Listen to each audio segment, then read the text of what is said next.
Joining the workplace for your first professional job is different. And I think managing the expectations of your new employees comes very much down to the employer and setting out those expectations early on. So I think a lot of the time I hear that pressure being put on the new entrants who are joining. And of course, there's some responsibility there as well for students now entering a workplace. They need to know what's expected of them in terms of turning up on time, being prepared for the day, working productively. But an employer really needs to work to set those expectations out early on as well, not wait until things crop up or problems arise before they're tackling them. So proactivity from both sides can really set everybody up for the best success. When I started at Harrods, the main thing for me was just being as professional as possible, because obviously I know how big and how established Harrods is as a company. I did know the role that I was going into, which was engineering, was a lot more laid back when you kind of get into it. But I think the main thing was me making myself presentable at the start, so I looked good to the managers and the recruitment team and whatnot. I think the main thing was just kind of showing that I'm a responsible person, and also that I'm trusted. I can be trusted to do things.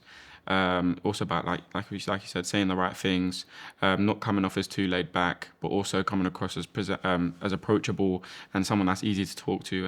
And yeah, I think that was the main thing for me to do. I think the interview process sets you up for that as well. They set the expectations from the start, and it's one of those ones you know what you're signing up to before you even hit Harrods. So during the interview process, and everyone makes you feel so comfortable. You know from how your hiring team are presenting themselves to you, how you're going to have to present yourself to Harrods and also to the company you're going to work for. I present myself the way I present. It's like your own brand. If you've got a particular brand, people approach you and they'll keep approaching you. And it's the way you are and the way you present yourself, the way you speak, and the way you answer questions and the way you speak to people. And, you know, I try to be polite with everybody. The way I open the door to everybody, it's just being friendly. The way I treat people is the way how I would expect to be treated. Some of the things to think about when working in an office or even just a general work environment is you're not given a uniform per se, depending on where you work. So even just knowing kind of what the dress code is, dressing appropriately, and also just understanding that although you still have to be professional and formal in how you speak to people or write your emails, you can still bring a bit of your personality to it as well. So, having coffee catch-ups with people, getting connected, finding out what people are like outside of work as well is really lovely. I would say some things that people don't always realize when they've come from education into employment is that, I suppose, just almost understanding the dynamics of the place that you're working in. So are they quite a casual sort of organization, or is it more of a formal environment, like such, for example, a law firm or, an accountant's office? So I think the best thing for someone to do in that environment is just to really ask questions, what's appropriate, what's not, reading up on the policies, having a really open conversation with their manager to understand how to best prepare themselves for that space. So there's no one holding you responsible when you start work. Like, you have to get yourself there on time. You have to make sure that you're dressed appropriately, that you know where you need to be when you need to be there. Make sure that if you want breakfast, lunch, that you've brought it with you.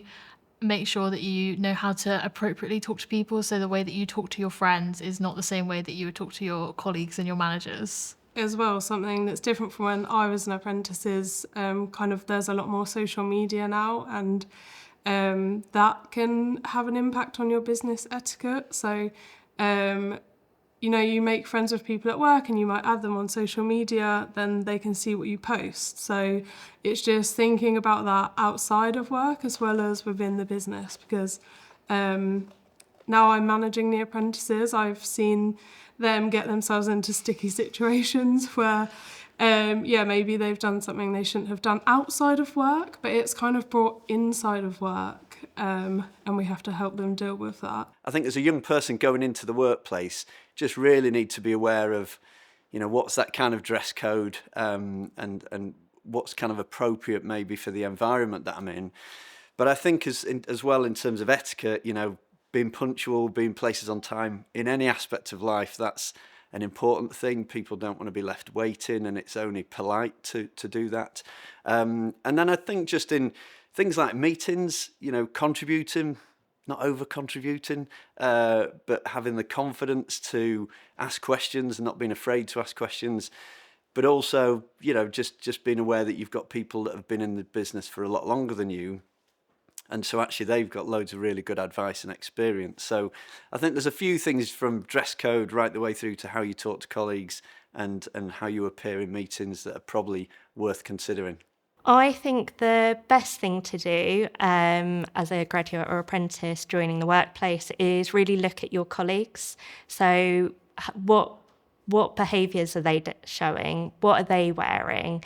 And just adapt to make sure that you fit into the culture of the organisation that you're joining. One of the biggest things is to ask questions and ask questions of people at all different levels. So if you're part of a graduate programme or an apprentice programme, that is a built-in network to ask about what their experiences are and what they learn. But also ask your line manager. Your line manager is there to support you, and they should be there to be your champions for your career.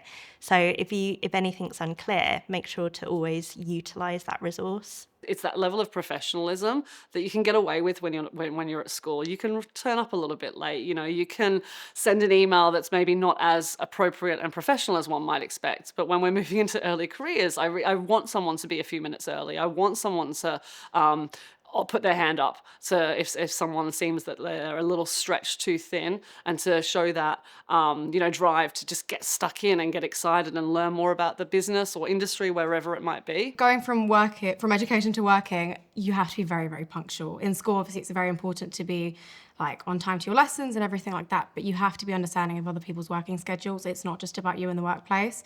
You need to come prepared to meetings, you need to know what's going on, you need to look professional, you need to act polite. It's really, really important to make the firm look good, and by doing that, you need to be well prepared. Be on time.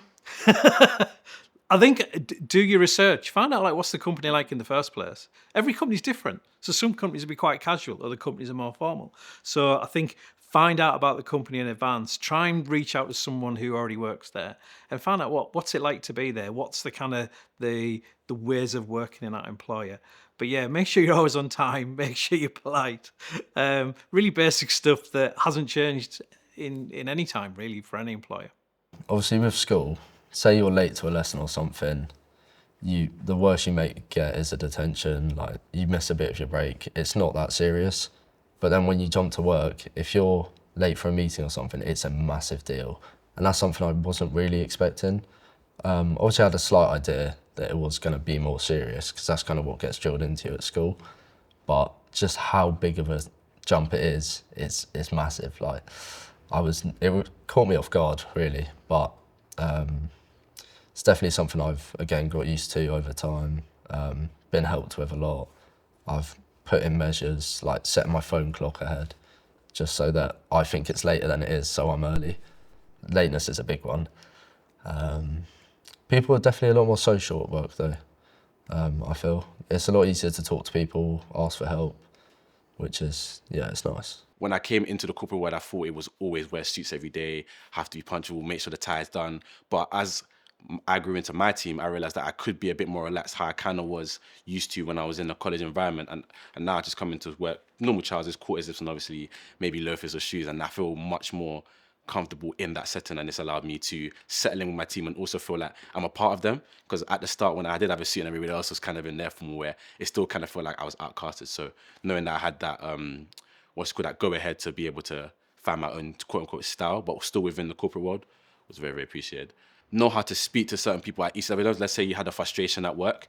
I don't think you should be able to just vocalize in a way where everyone can visually see that it is. Just pull the person or pull the specific line manager to a corner and be like, can we have a meeting to kind of discuss this? And then it'll get dealt with appropriately, other than making a whole ruckus within the floor. Because then that kind of hurts your personal brand, but also at the same time can impede on other people thinking of you as a character.